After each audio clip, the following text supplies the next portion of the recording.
Salamat po. Uy, hindi mo naman sinabi. Dito pala tayo pupunta sa car wash, Rina. Ano ba yan? Sasha, tinawagan ako ni Tin. Sabi niya, kailangan mo raw pumunta rito. Si Tin, tinawagan ka. Oo. Sure ka ba? Baka naman na kung ano yun. Ano sabi niya sa'yo? Hindi ko sa kanya basta sabihin niya. Sabi niya, Oh, Sasha, Yun yun. ginagawa mo rito? Wala si Ian dito. patay.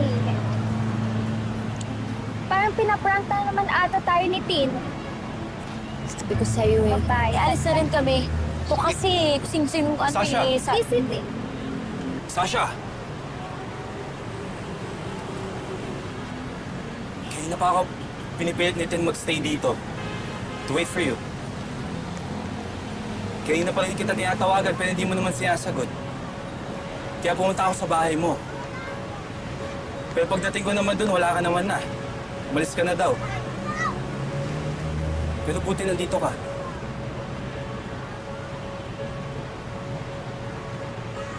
Yes! Success!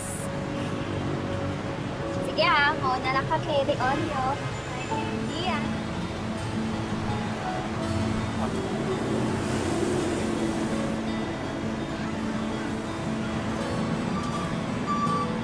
Una sa lahat, humingi na sorry si Tin. Sa lahat ng ginawa niya, na pangiinis, pananakit, ang insulto niya sa'yo. Sinabi naman niya sa akin na alam na daw niya yung lugar niya.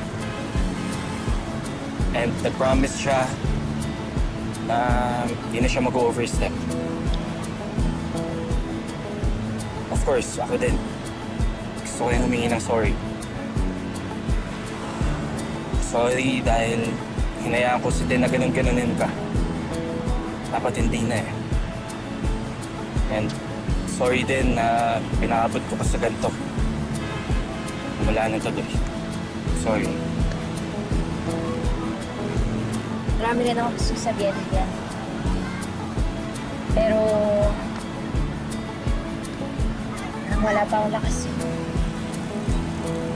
Alam mo naman, pagod na ako magtakbo.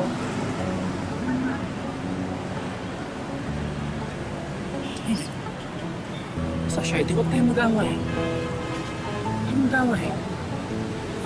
Yes, I made a mistake. Sorry, mali ako.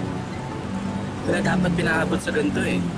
Dapat simula pa lang, hindi ko na siya nahayaan ganunin ka eh. Sorry. Sorry again.